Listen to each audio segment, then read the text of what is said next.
നമസ്കാരം. ഞാൻ നിങ്ങളുടെ സ്വന്തം ശരവൺ മഹേശ്വർ. കൃഷ്ണശിലയായി എന്ന എൻ്റെ പരമ്പരയിലെ 268 എപ്പിസോഡാണ്.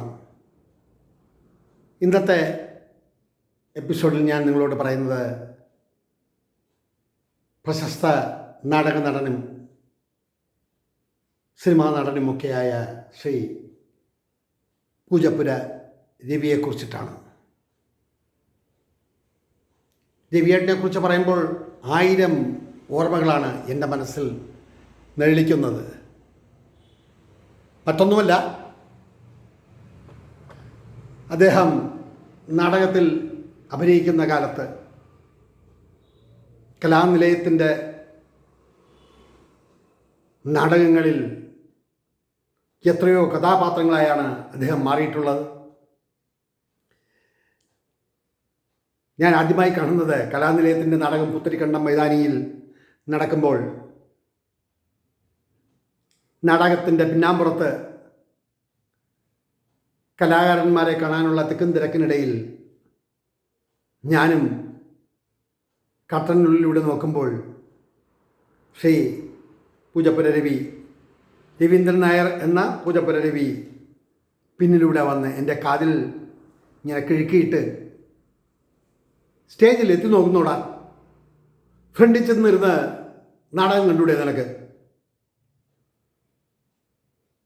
ഞാനൊന്ന് സൂക്ഷിച്ചു നോക്കിയിട്ട് അന്നത്തെ തിരിച്ചറിവില്ലാത്ത കാലത്ത് ഞാൻ പറഞ്ഞു, എന്താ ഒന്ന് നോക്കിയാൽ വല്ല ബുദ്ധിമുട്ടുണ്ടോ? അത് ശരി, അപ്പം നീ വില്ലനാണല്ലോ. ഞാൻ പറഞ്ഞു, വില്ലത്തൊന്നുമില്ല, എന്തിനാ എൻ്റെ കാതിൽ പിടിച്ചത്? അങ്ങ് ക്ഷമിക്കണം എന്ന് പറഞ്ഞ് ചിരിച്ചിട്ട്,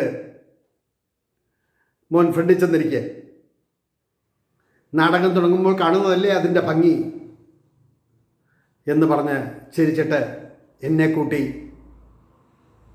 സ്റ്റേജിൻ്റെ ഫ്രണ്ടിൽ ഒരു സീറ്റിൽ കൊണ്ടിരുത്തി.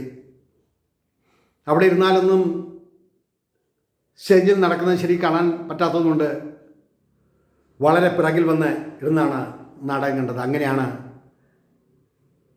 അദ്ദേഹവുമായിട്ടുള്ള പരിചയം. എന്നെ അത്ഭുതപ്പെടുത്തിയത് എന്തെന്നാൽ 800ഓളം ചിത്രങ്ങളിൽ അഭിനയിച്ച ഒരു വലിയ പ്രതിഭ. യൗവനത്തിൻ്റെ തിളപ്പിൽ പൂജപ്പുരയും മുടവൻ മുകളിലും തിരുമലയിലും ഒക്കെ സൈക്കിളിലാണ് എൻ്റെ പോക്ക്. പലരെയും കാണാനായി ഞാൻ എപ്പോഴൊക്കെ പോകുമ്പോഴോ അപ്പോഴെല്ലാം രവിയേട്ടൻ പൂജപ്പുരയിലെ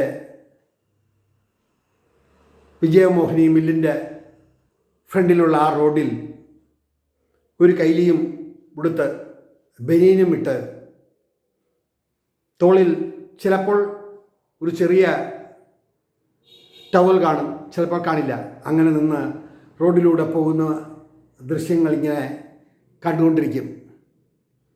ഒരു 6-7 തവണ ഞാൻ അദ്ദേഹത്തെ കണ്ടതും അവിടെ വച്ചിട്ടാണ്. ഓടി അടുത്ത് ചെല്ലും, സംസാരിക്കും. അപ്പോൾ ആദ്യം പറയുന്നത്, എനിക്ക് സിനിമയൊന്നും ഇല്ലാത്തതുകൊണ്ടായിരിക്കും റോഡിൽ നിൽക്കുന്നത്. അല്ലടാ, ഞാൻ പറഞ്ഞു, ഈ എടാ വിളി എനിക്ക് അത്ര സുഖിക്കുന്നില്ല. അപ്പം ഞാൻ ഇനി മുതലും നിന്നെ കാണുമ്പോൾ സാറേ എന്ന് വിളിക്കാം. ഞാൻ പറഞ്ഞു, ചേട്ടാ അത്രയും വേണോ? കുറച്ച് വേണമെങ്കിൽ കുറയ്ക്കാം എന്ന് ചിരിച്ചിട്ട് തോളിൽ തട്ടിയിട്ട് പറഞ്ഞു, ജീവിതത്തിൻ്റെ വലിയ ക്യാൻവാസ് അല്ലടാ ഈ കാണുന്നത്. സിനിമയിലെ ക്യാമറ കണ്ണിലൂടെ കാണുന്ന പോലെയൊന്നുമല്ലല്ലോ. ഞാൻ പലപ്പോഴും അതിശയിച്ചു പോയിട്ടുള്ളത്, ഒരു അഹങ്കാരമില്ലാത്ത, ഒരു മോശപ്പെട്ട വാക്ക് പറയാത്ത, നിഷ്കളങ്കനായ ഒരു മനുഷ്യസ്നേഹിയാണ് പൂജപ്പുര രവി എന്ന വിശ്രുത നടൻ. ഞാൻ നടനാണ്, അല്ലെങ്കിൽ ഞാൻ നാടക നടനാണ്, അല്ലെങ്കിൽ ഞാൻ കലാകാരനാണ് എന്നുള്ള വലിയ ബോർഡൊന്നും നെറ്റിയിൽ കെട്ടിത്തൂക്കാണ്ട് ഞാൻ എപ്പോഴൊക്കെ കണ്ടിട്ടുണ്ടോ അപ്പോഴെല്ലാം അദ്ദേഹം പലതരത്തിലുള്ള ലുങ്കിയും എടുത്ത്, ഒരു തോർത്തുമിട്ട്, ഒരു കൈലിയും ഒരു വെളുത്ത ബനിയനും ധരിച്ച് ജംഗ്ഷനിൽ കൈയും കെട്ടി നിൽക്കുമ്പോഴാണ് പലപ്പോഴും ഞാൻ കണ്ടിട്ടുള്ളത്. കണ്ടു കഴിഞ്ഞാൽ ഒരു 1.5 മണിക്കൂർ സിനിമയെക്കുറിച്ചും നാടകത്തെക്കുറിച്ചും സംവിധായകരെക്കുറിച്ചുമൊക്കെ വളരെ രസകരമായിട്ടുള്ള അനുഭവങ്ങൾ പറയാറുണ്ട്. ഒരിക്കൽ വാഹിനി സ്റ്റുഡിയോയിൽ വെച്ചിട്ട് ഒരു ഷൂട്ട് നടക്കുമ്പോൾ എത്ര നേരം ഇങ്ങനെ ഇരിക്കും എന്ന് പറഞ്ഞ് സെറ്റിൻ്റെ ബാക്കിലെ മരത്തിന് പിന്നിൽ ഒന്നും അറിയാത്ത മട്ടിൽ ഇരുന്ന് ഉറങ്ങുകയാണ്. എന്നെ തിരക്കി സംവിധായകൻ അവിടെ വിളിക്കുകയും ആ വലിയ ഹാൾ നടന്നെത്താൻ തന്നെ 10-15 മിനിറ്റ് വേണം. അതിൻ്റെ കൂടെ ഈ സെറ്റും വിളിച്ചു പറഞ്ഞ് ക്ഷമയില്ലാണ്ട് മൈക്കിലൂടെ അനൗൺസ് ചെയ്ത് പൂജപ്പുര രവി ഇവിടെ എവിടെയെങ്കിലും ഉണ്ടെങ്കിൽ ഉടനെ സെറ്റിലെത്തണം എന്നുള്ള 4-5 പ്രാവശ്യം മൈക്കിലൂടെ അനൗൺസ് ചെയ്തപ്പോഴാണ് രവിയേട്ടൻ ഉണരുന്നത്. ഓടിപ്പിടിച്ച് വന്ന് ക്യാമറയുടെ മുന്നിൽ വന്ന് നിൽക്കുമ്പോൾ സംവിധായകൻ ഒരൊറ്റ ഗർജനം. രവിയേട്ടൻ പറയുന്ന ശൈലിയിൽ പറഞ്ഞാൽ, ഇന്നത്തെ സ്റ്റുഡിയോ വാടക കംപ്ലീറ്റ് നിങ്ങൾക്ക് തരുന്ന റെക്കമെൻഡേഷനിൽ നിന്നും കുറയ്ക്കും. രവിയേട്ടൻ ഒന്ന് ചിരിച്ചിട്ട് മനസ്സിൽ പറഞ്ഞു, പോടാ, നിന്റെ കാശ് കിട്ടിയില്ലെങ്കിൽ വേണ്ട, എനിക്ക് വേണ്ടി ഇത്രയും നേരം കാത്തിരുന്നില്ലേ, കുറച്ചു നേരം കൂടി കാത്തിരിക്കേ എന്ന് പറഞ്ഞ് രവിയേട്ടൻ പുറത്തോട്ടിറങ്ങാൻ ഭാവിക്കുമ്പോൾ സംവിധായകൻ ഒന്ന് പറഞ്ഞു അത്രേ,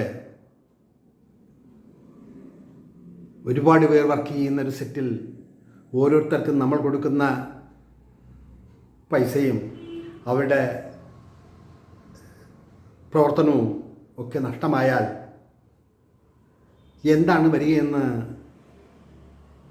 രവിക്ക് അറിയില്ലേ എന്ന് ചോദിച്ചപ്പോൾ ശരിക്കും ഞെട്ടിപ്പോയി എന്നാണ് പറയുന്നത്. പിന്നീട് ഒരിക്കൽ പോലും ഒരു സെറ്റിലും അദ്ദേഹം താമസിച്ചെല്ലുകയോ അവർക്ക് ബുദ്ധിമുട്ടുണ്ടാക്കുന്ന തരത്തിൽ പെരുമാറുകയോ ചെയ്തിട്ടില്ല എന്നാണ് പറയുന്നത്. 800ഓളം ചിത്രങ്ങൾ എന്ന് പറയുന്നത് ചെറിയൊരു കാര്യമല്ല. നാടകക്കളരിയിൽ അഭിനയത്തിൻ്റെ മുഹൂർത്തങ്ങൾ കുറിച്ച് അവിടെ ഇരിക്കുന്ന ആയിരക്കണക്കിന് ആരാധകരുടെ നല്ലതും കയ്യടിയും കൂക്കു ഉളിയും ഒക്കെ കേട്ട് തടമ്പിച്ച് അതിൽ നിന്നും ക്യാമറയുടെ മുന്നിൽ എത്തിയപ്പോൾ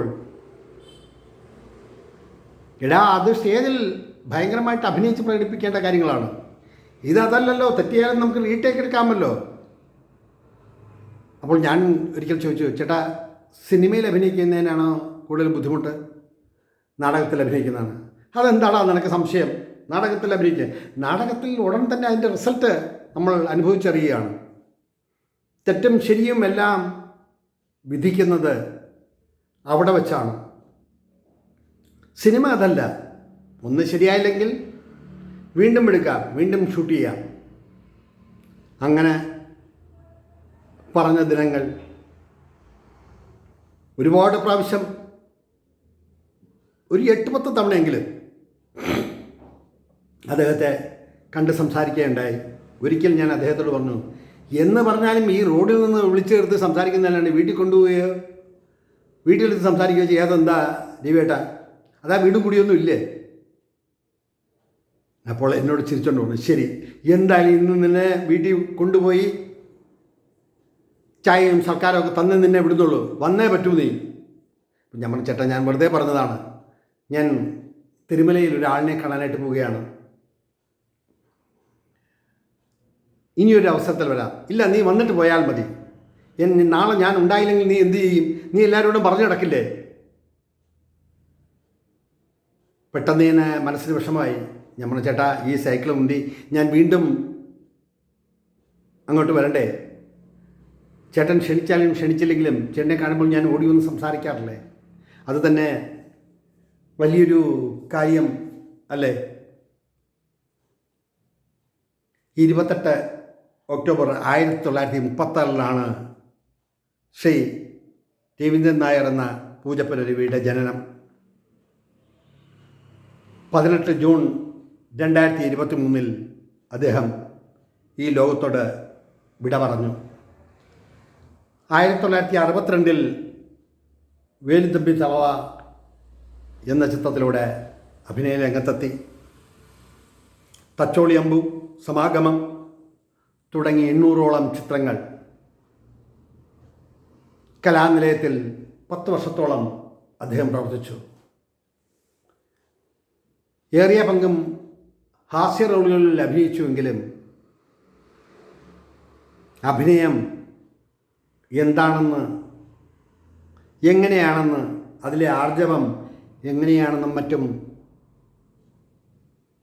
പ്രകടിപ്പിക്കാൻ കഴിവുള്ള ഒരു വലിയ കലാകാരൻ നിസ്സംശയം നമുക്ക് പറയാം. നവരസങ്ങളിൽ ഏറ്റവും പ്രയാസം ഹാസ്യമാണ്. ഹാസ്യം അവതരിപ്പിക്കാൻ ഒരു പ്രത്യേക കഴിവ് തന്നെ വേണം. മറ്റുള്ള എല്ലാ ഭാവങ്ങളും ആർക്കും ചെയ്യാൻ കഴിയുമെങ്കിലും ഹാസ്യം നാടകത്തിലായാലും സിനിമയിലായാലും അഭിനയിച്ച് പ്രതിഫലിപ്പിക്കുക എന്നത് വളരെ പ്രയാസമേറിയ കാര്യമാണെന്ന് നിസ്സംശയം പറയാൻ സാധിക്കും. ആ ഒരു ഭാഗത്താണ് ശ്രീ പൂജപ്പുര രവി എന്ന വലിയ കലാകാരൻ നിറഞ്ഞു നിന്നാടിയത്. ഇന്നും ഓർക്കുമ്പോൾ മനസ്സിൽ ഓടിയെത്തുന്നത് വലിയ കലാകാരൻ്റെ നാട്യങ്ങളൊന്നുമില്ലാതെ ഒരു സാധാരണക്കാരനെ പോലെ ജീവിച്ച് എല്ലാവരെയും സ്നേഹിക്കാനും സ്നേഹിക്കപ്പെടാനും ഒക്കെ പഠിച്ച, ജീവിതത്തെ വളരെയധികം സൂക്ഷ്മതയോടെ വീക്ഷിച്ച ഒരു വലിയ കലാകാരൻ. അദ്ദേഹത്തെക്കുറിച്ച് ഒരുപാട് പറയാനുണ്ട്. ഒരിക്കൽ പൂജപ്പുരയിൽ നിന്നും സൈക്കിളിൽ ഞാൻ ചവിട്ടി വരുമ്പോൾ ഇദ്ദേഹം വഴിയിലെ ഒരു പീടികയിൽ നിന്നും ഇറങ്ങി എന്നെ കണ്ടിട്ട് നിലവിളിക്കുമാര് വിളിക്കുകയാണ്, ശരവണ ശരവണ. കുറേ ദൂരം പോയ ശേഷം വീണ്ടും ഞാൻ തിരികെ വന്നു. എന്താ രവിയേട്ടാ, എന്തെങ്കിലും പ്രശ്നമുണ്ടോ? ഇല്ലടാ, നീ എന്നെ കണ്ടിട്ട് കാണാതെ പോയതാണോ അതോ കണ്ടില്ലയോ എന്നറിയാൻ വേണ്ടിയാണ് ഞാൻ നിന്നെ വിളിച്ചത്. അപ്പോൾ ഞാൻ പറഞ്ഞു, ചേട്ടനെ കണ്ടു കഴിഞ്ഞാൽ ഞാൻ ഒരു മിനിറ്റെങ്കിലും സംസാരിക്കാതെ പോകുമോ? അതൊരിക്കലും ഉണ്ടാവില്ല. എനിക്കത് നീ കടന്നു പോകുന്ന കണ്ടപ്പോൾ നിന്നെ ഒന്ന് വിളിക്കാതിരിക്കാൻ എനിക്ക് കഴിഞ്ഞില്ല. നമ്മളൊക്കെ ഇനി എന്നാടാ വീണ്ടും കാണുക? ഞാൻ ഇന്ന് മദ്രാസിലേക്ക് പോവുകയാണ്. ഇനി ഒരു 1.5 മാസം കഴിഞ്ഞ് ഒരു 3 പടത്തിൻ്റെ വർക്ക് അവിടെ നടക്കുന്നു പല സ്ഥലങ്ങളിലായി. ചെറിയ വേഷങ്ങളാ, എന്നാലും കഞ്ഞിക്കുള്ള വക കിട്ടും എന്ന് പറഞ്ഞപ്പോൾ ഞാൻ ചിരിച്ചു. ഈ പിശുക്കും ഈ കഞ്ഞിക്കുള്ള വകയും എന്ന് നിൽക്കും ചേട്ടാ. ഇത്രയും പടത്തിൽ അഭിനയിച്ചിട്ടും ചേട്ടൻ പറയുന്നത് ചെറിയ റോളിലാണെന്നാണല്ലേ? അല്ല, നമ്മൾ വലിയ മഹാനടനൊന്നും അല്ലല്ലോ. ചെറുതെന്ന് പറയുമ്പോൾ പ്രശ്നമില്ല, വലുതാണെന്ന് പറയുമ്പോഴാണ് പ്രശ്നം. എങ്കിലും സിനിമയുടെ തട്ടകത്തിൽ ഞാനും ഉണ്ടേ എന്ന് ഉറക്കെ പറയാൻ കഴിയുന്ന ഒരു കാലം ഇല്ലേ? അത് കേട്ടപ്പോൾ എൻ്റെ മുഖം വല്ലാണ്ടായി. നീ വല്ലാണ്ടാവാനൊന്നും അല്ലടാ ഞാൻ പറഞ്ഞത്. നീ ഇവിടുന്ന് ബോഞ്ചി കുടിക്കുന്നോ അതോ ജ്യൂസ് കുടിക്കുന്നു? ഞാൻ പറഞ്ഞു, ഈ ബോഞ്ചി വേണ്ട, നാരങ്ങ വെള്ളം മതി. ശരി, ഇന്ന് എൻ്റെ ചിലവിലായിക്കോട്ടെ എന്ന് പറഞ്ഞ് ഒരു ഗ്ലാസ് നാരങ്ങ വെള്ളം ഞങ്ങൾ രണ്ടുപേരും കുടിച്ചിട്ട് തിരിയുമ്പോൾ അന്ന് ഒരു വെള്ള ഷർട്ട്, ഹാഫ് കൈയുള്ളൊരു വെള്ള ഷർട്ടും വെള്ള മുണ്ടും ധരിച്ച രവിയേട്ടനെയാണ് ഞാൻ കണ്ടത്. കാലം എത്രയോ കടന്നുപോയി. അദ്ദേഹവും യവനികയ്ക്കുള്ളിൽ മറഞ്ഞു.